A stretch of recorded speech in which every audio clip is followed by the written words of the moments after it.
Hey guys, I am currently filming this from my car at nighttime because it's an absolute madhouse inside, and someone would be coming up and knocking on my door and asking me why I was speaking into a camera. So that's why I'm doing this. But just wanted to share with you guys. I'm always posting stuff on the Facebook, especially to the wildlife page for Cecil and Newcastle County, just about different things that I saw, and it's usually some type of reptile, amphibian, or some type of bird.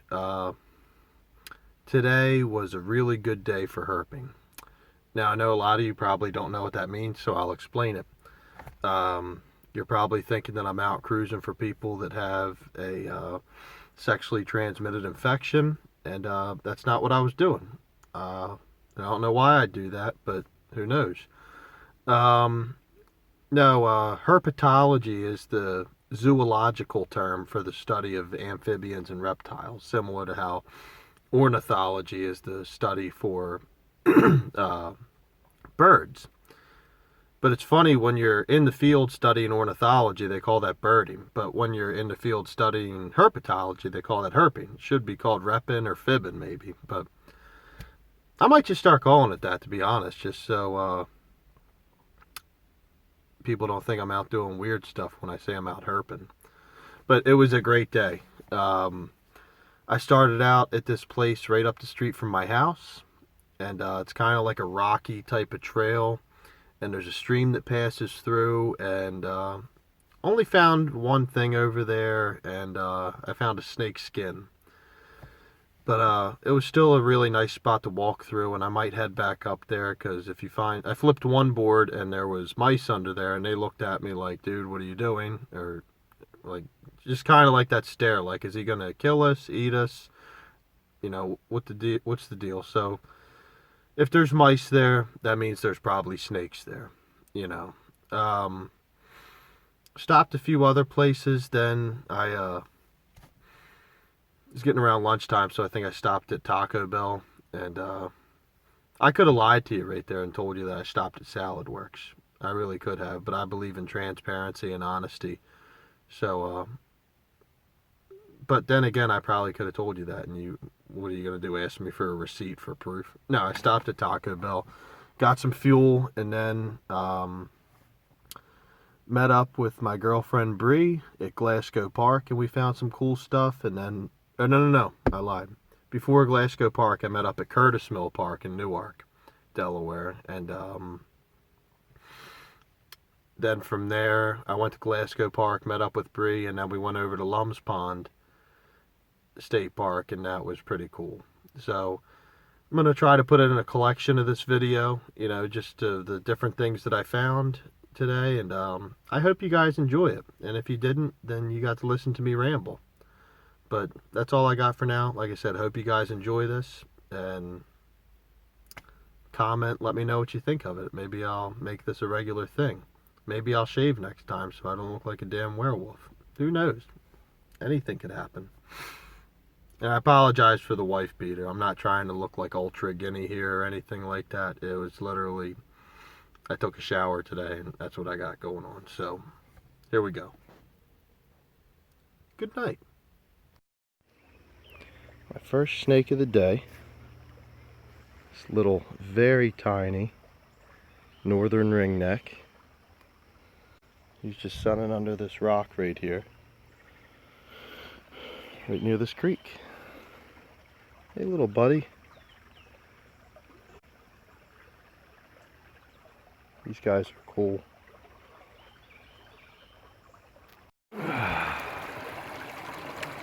Oh, we're going through.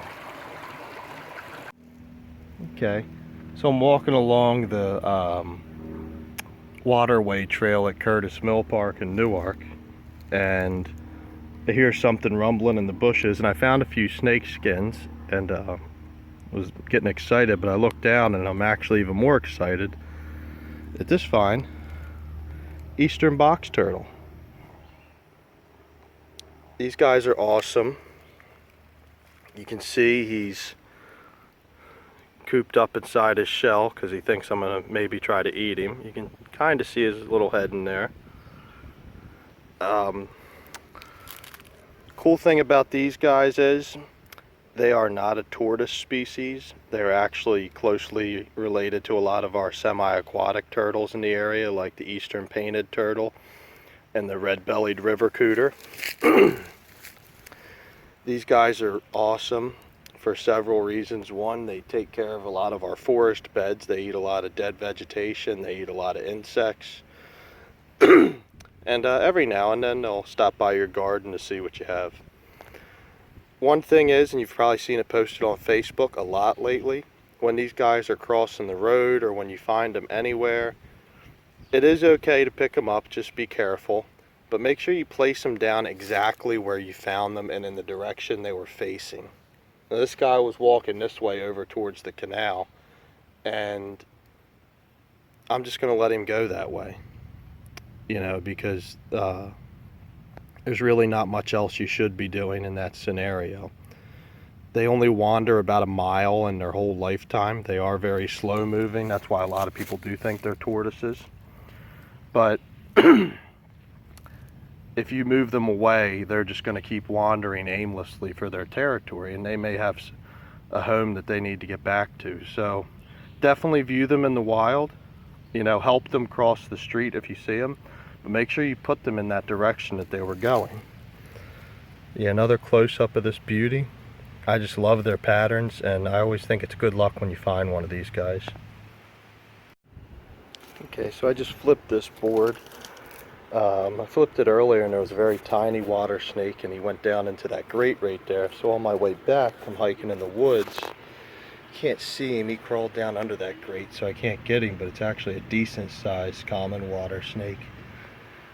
I'm gonna hang here for a minute and see if maybe we can wait to get him to crawl back up. Hold on.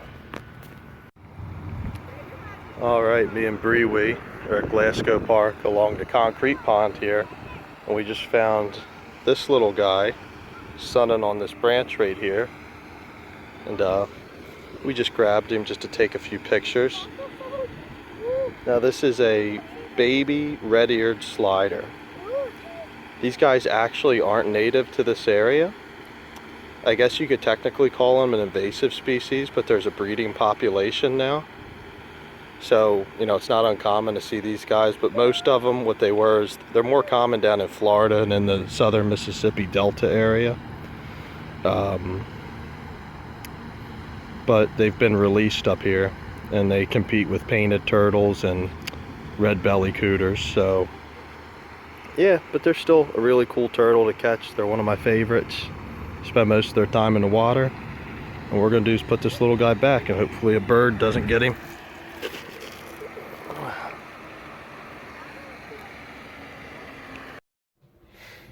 Okay, for this one I didn't record a video, and that was because I was unsure of the species. But the cool thing is, I looked this up once I got back to the car, and it turns out it is a northern map turtle. I was very shocked to find that out, because they usually just exist in rivers and tributaries around the Susquehanna River. So this was a really cool find today, and definitely a lifer for me. Awesome. Just caught this beautiful eastern painted turtle, same place. You can see her and Bree. It's a female because you can tell she has this flat stomach right here. The males usually have a more curved stomach. You can see she's trying to get away. I don't blame her because it's hot out and she wants to continue basking. So there you go. Another good look at her. Let's watch her swim away.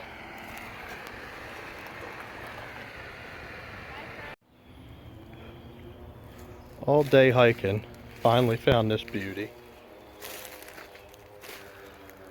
This is my favorite species. This is the black rat snake. And these guys are awesome. This is a popular place to find them in like a wetland forest. You can see right here, he's probably out cruising, maybe getting some sun. They eat lots of rats and mice. They're the largest snake in this area, and they are constrictors. This guy's about 5 feet long, Looks like a male. Beautiful. Okay, so that's all the footage I got for today. Added this picture. This is just a very large female American toad that I found in my backyard. I think probably a few days ago. It's not that she was that special or that I fell in love with her or anything. I mean, obviously she is beautiful, but she's way out of my league. Um, but yeah, there were so many frogs and toads that I encountered today that I just did not have a chance to take their picture. I hope their feelings weren't that hurt, but I'm sure they'll talk shit on me in the amphibian community, and I just got to deal with that bad reputation as the guy that didn't take any pictures of frogs or toads. But thank you guys for watching this video, and hopefully I'll do some more. Thank you.